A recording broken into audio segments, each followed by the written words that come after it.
منزل کا راستہ، قسط نمبر 4۔ ربانہ سوچ رہی تھی ذکیہ خاتون اپنے نام سے بالکل مختلف ہے۔ وہ ایک کم عمر نازک سی لڑکی، بہت پیاری سی، جو پڑھنا چاہتی تھی۔ گاؤں میں رہنے والی وہ لڑکی شہر میں کالج میں خواب حاصل کرنے کا خواب سجائے مسکرا رہی تھی۔ جاگیردانی اپنی بیٹی کو بہت پرشفقت اور محبت بھری نظروں سے دیکھ رہی تھی۔ کھانے کے بعد دلہا اور دلہن دونوں کو اکٹھا بٹھایا گیا، جوتی چھپائی کی رسم ہوئی اور خوب شور مچا۔ دلہا اکبر نے شاکرہ اور ناصرہ دونوں کو فوراً 500 روپے پکڑا دیے اور پھر ساجدہ اپنے ماں باپ کی دعاؤں کے تلے رخصت ہو کر اپنے دلہا کے ہمراہ چلے گئی۔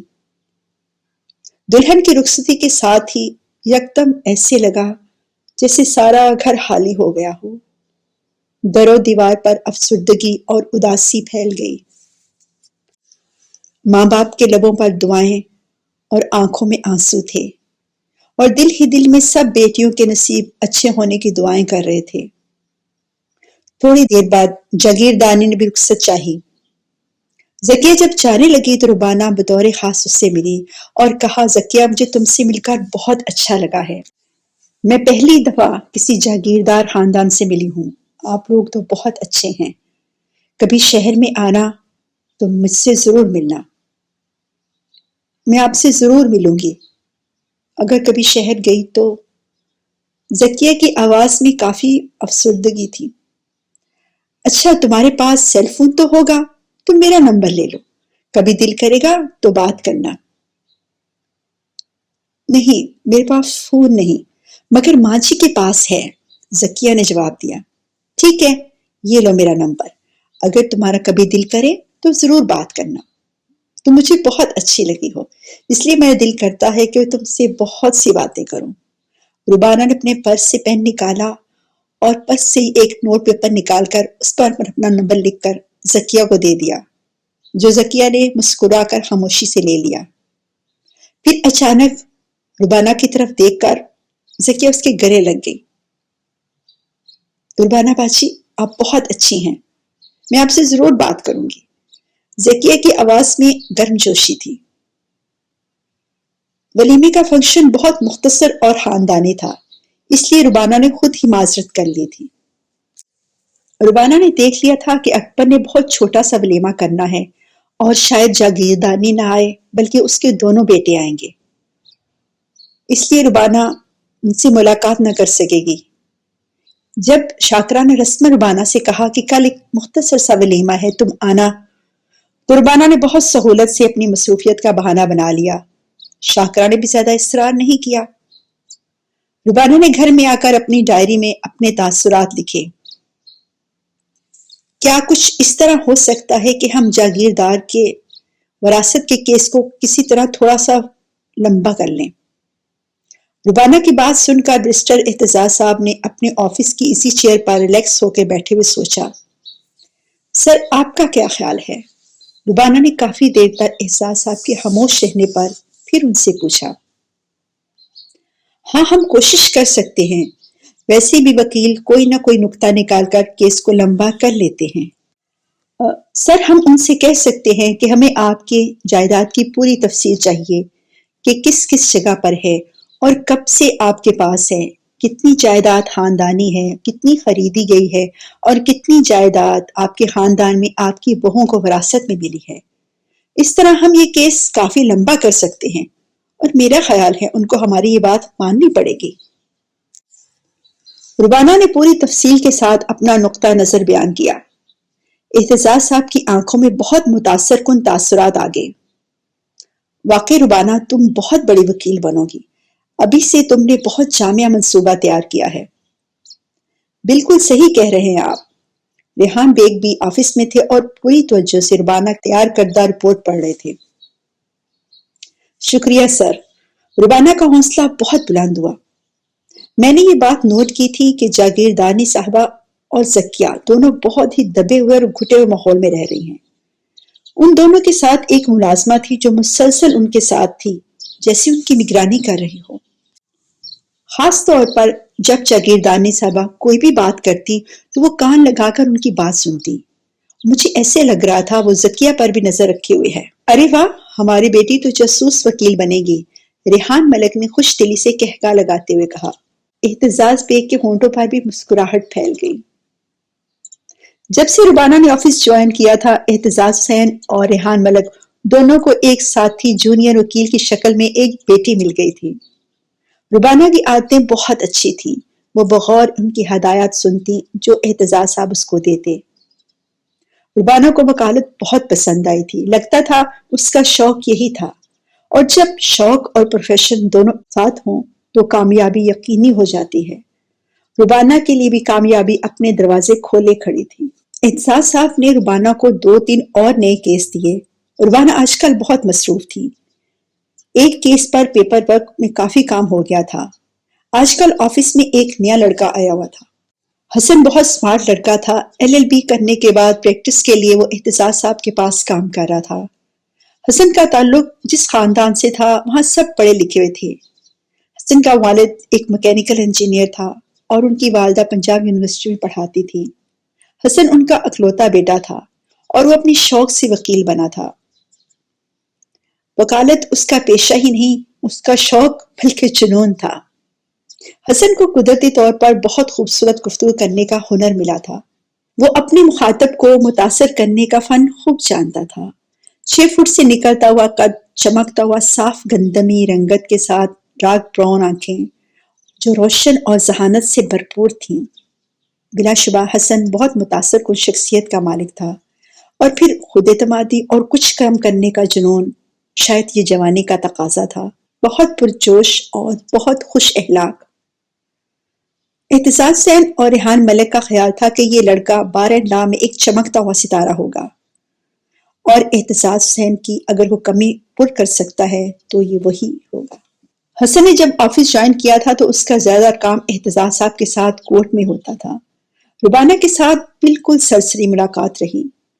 ربانہ گوڈ بخش کے کیس کے علاوہ 2 اور کیسوں پر بھی کام کر رہی تھی، اور وہ دونوں بھی جائیداد کے ناجائز قبضے کے کیس تھے۔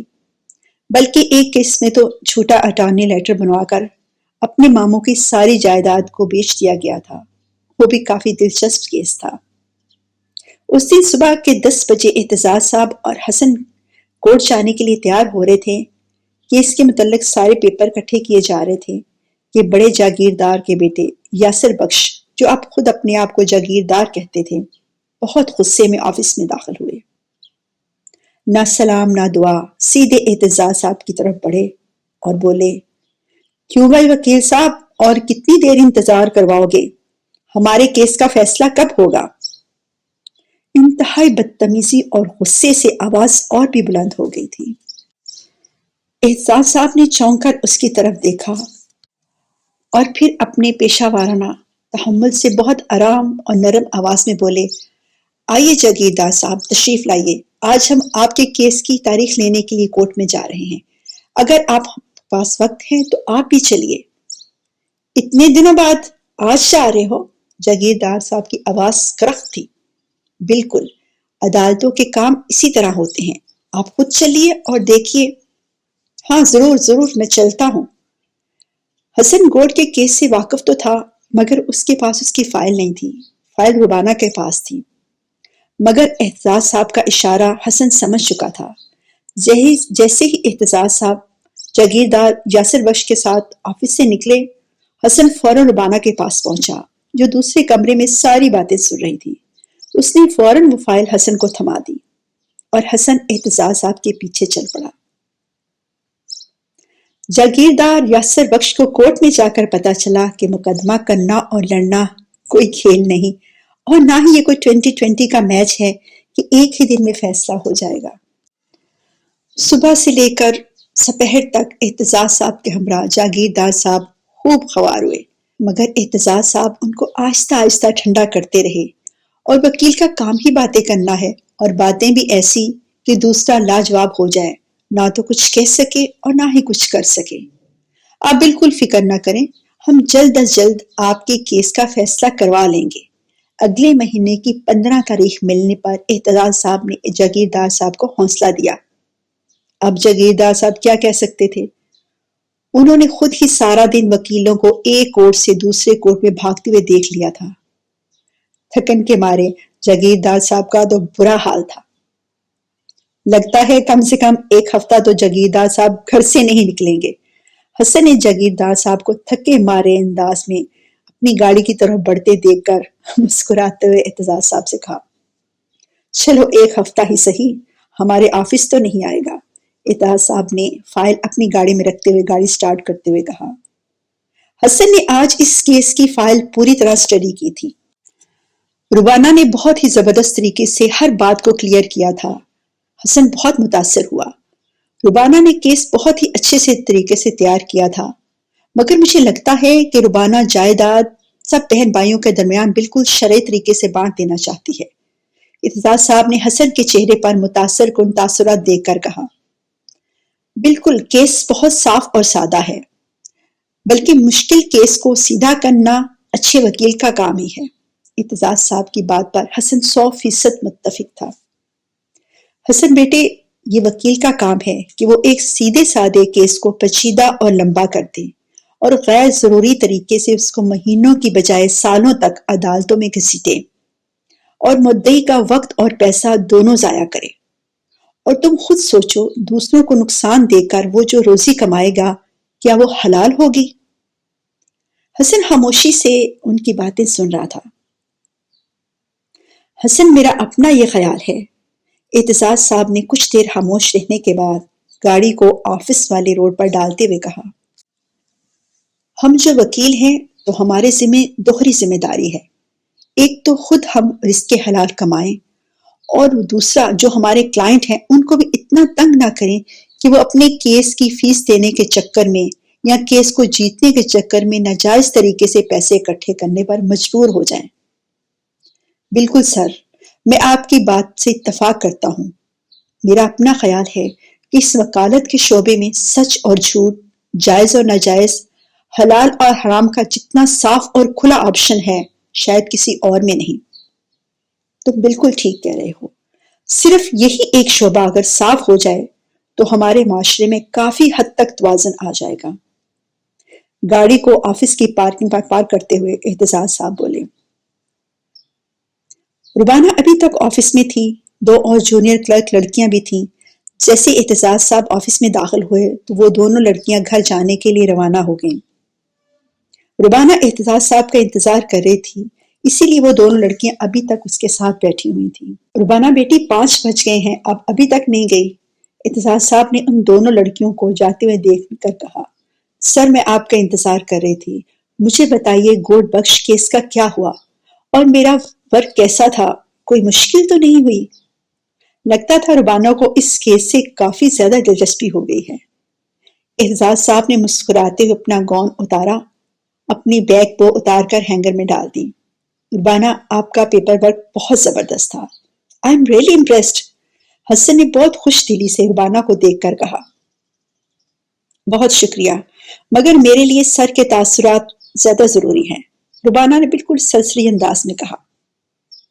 حسن نے ربانہ کی طرف دیکھا جو پوری طرح سے سر اعتزاز صاحب کی طرف متوجہ تھی، اور جب سر اس کی کاوش کی تعریف کی تو ربانہ کا چہرہ چمک اٹھا، آنکھوں میں روشنی دگنی ہو گئی۔ ہاں بھائی ربانہ، تمہارا تجزیہ بہت امپریسو تھا۔ Well done Rabana. Thank you sir. Rabana کے چہرے کی روشنی دگنی ہو گئی۔ تم بہت محنت سے کام کر رہی ہو۔ کسی بھی کام میں لگن کے ساتھ ساتھ شوق اور محنت بھی شامل ہو جائے تو کامیابی ہمیشہ 100% بڑھ جاتی ہے۔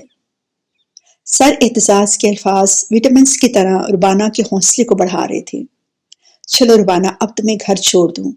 حسن، تمہارے پاس تو اپنی گاڑی ہے نا؟ جی گاڑی ہے، گاڑی میرے پاس ہے۔ حسن ابھی تک ربانہ کے طلسم میں تھا۔ ٹھیک ہے، تم جاؤ، کل ملاقات ہوگی، تم بھی آج کافی تھک گئے ہو۔ جی ٹھیک ہے، خدا حافظ۔ حسن نے اپنے کاغذات اپنے ڈیسک کے دراز میں رکھ کر لاک کیے اور اعتزاز صاحب اور ربانہ کے ہمراہ پارکنگ کی طرف چل پڑا۔ اعتزاز صاحب جب بہت دیر ہو جاتی تو ربانہ کو خود اس کے گھر چھوڑنے جاتے۔ وہ خود 2 بیٹیوں کے والد تھے۔ بیٹی کی عزت ان کی نظر میں بہت اہم تھی۔ اعتزاز صاحب جب بھی ربانہ کو چھوڑنے جاتے تو گھڑی دو گھڑی نصیر صاحب سے بھی سلام دعا کر لیتے۔ اسی طرح نصیر صاحب بھی مطمئن ہو جاتے کہ ربانہ بہت اچھی جگہ جاب کر رہی ہے، اور اعتزاز صاحب بھی پرسکون ہو جاتے کہ ربانہ خیر و خیریت سے اپنے گھر پہنچ گئی۔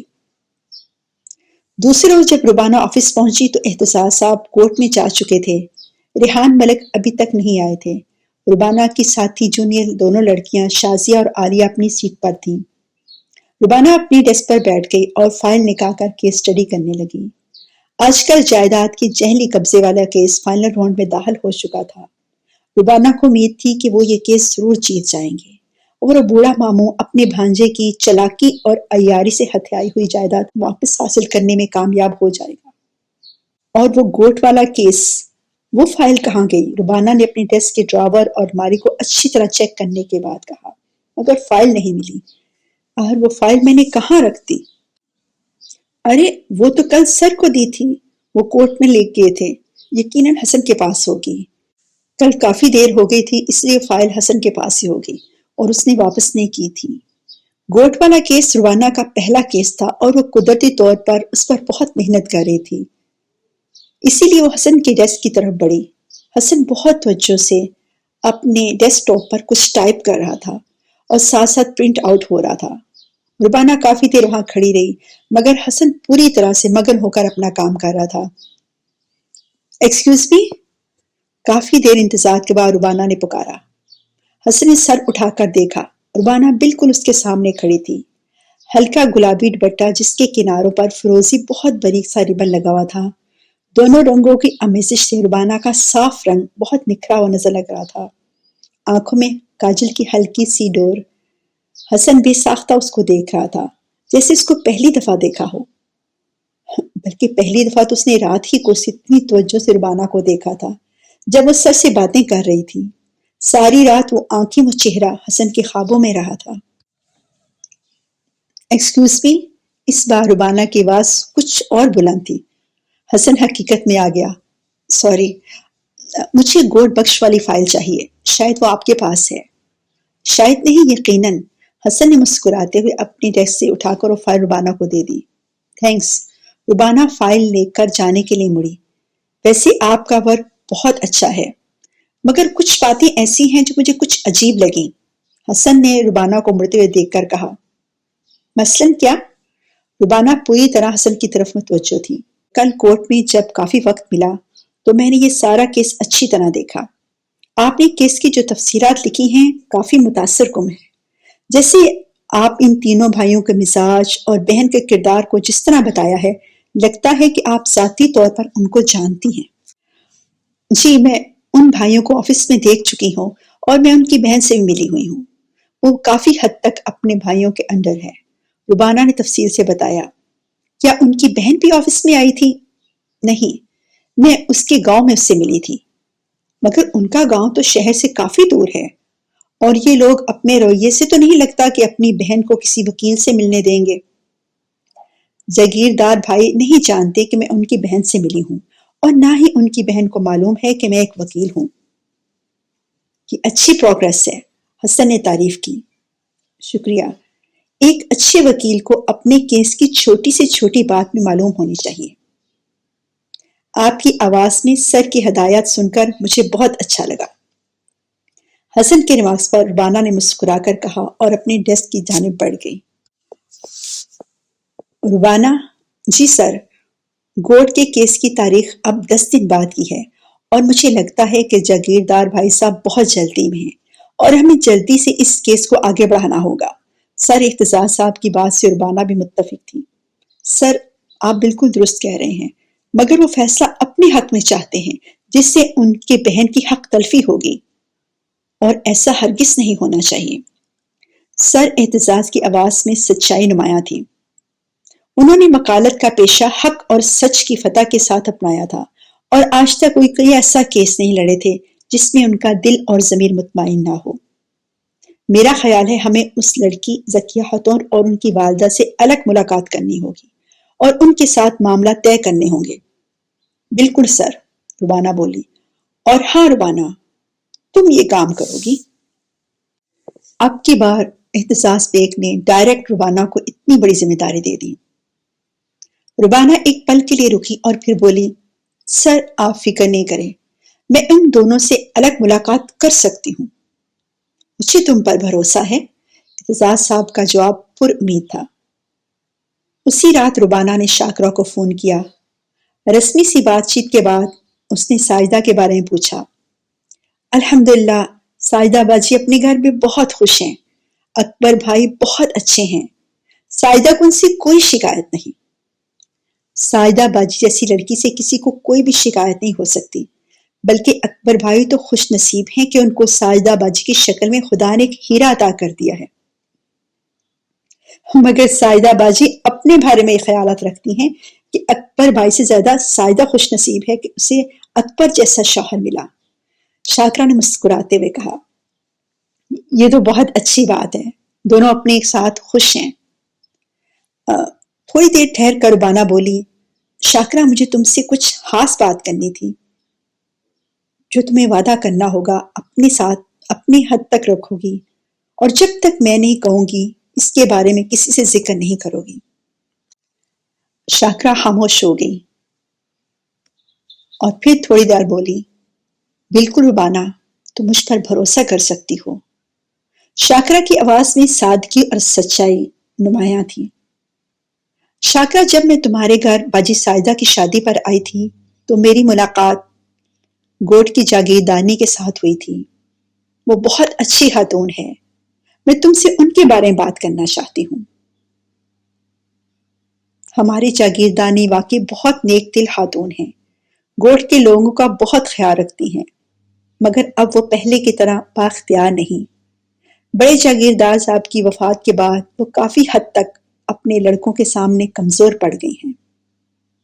ہاں مجھے معلوم ہے شاکرہ، میں نے تم کو بتایا نہیں کہ میں لاء کرنے کے بعد آج کل پریکٹس کر رہی ہوں۔ اچھا، ماشاءاللہ، یہ تو بڑی خوشی کی بات ہے کہ ہماری ایک سہیلی وکیل بھی بن گئی ہے۔ شاکرہ کی آواز میں خوشی چھلک رہی تھی۔ بہت بہت شکریہ شاکرہ، آج کل میں شہر کے ایک بہت بڑے بیرسٹر اعتزاز صاحب کے ساتھ کام کر رہی ہوں۔ وہاں پر جاگیردار صاحب کے بیٹوں نے جائیداد حاصل کرنے کے لیے اپنے باپ کی وصیت کے خلاف مقدمہ درج کروا رکھا ہے۔ بڑے جاگیردار صاحب کی وصیت کے خلاف؟ میں کچھ سمجھی نہیں۔ شاکرہ کی آواز میں حیرانگی تھی۔ شاکرہ، تم کو یقیناً نہیں پتا ہوگا کہ بڑے جاگیر صاحب نے اپنی وصیت اپنی زندگی میں تیار کروا دی تھی، اور یہ بات گھر والوں کو بھی شاید معلوم نہیں تھی، مگر میرا خیال ہے جاگیردانی کو پتا ہوگا۔ مگر جاگیردار صاحب کی وصیت میں انہوں نے اپنی جائیداد میں اپنی بیٹی زکیہ کو بھی بالکل شرعی طریقے سے حصے دار بنایا تھا۔ یہ بات جاگیردار کے بیٹوں کو منظور نہیں۔ انہوں نے عدالت میں رجوع کیا ہے اور یہ موقف اختیار کیا ہے کہ ان کی بہن اس قابل نہیں کہ وہ جائیداد میں حصے دار بن سکے، اس لیے اس کو جائیداد سے بے دخل قرار دیا جائے اور ساری جائیداد کو صرف جاگیردار کے تینوں بیٹوں میں یکساں تقسیم کیا جائے۔ ربانہ نے بڑی تفصیل کے ساتھ شاکرہ کو بتایا۔ شاکرہ ایک دم خاموش ہو گئی۔ اس کے بعد کیا ہوا، اس کے لیے سنیے اگلی قسط۔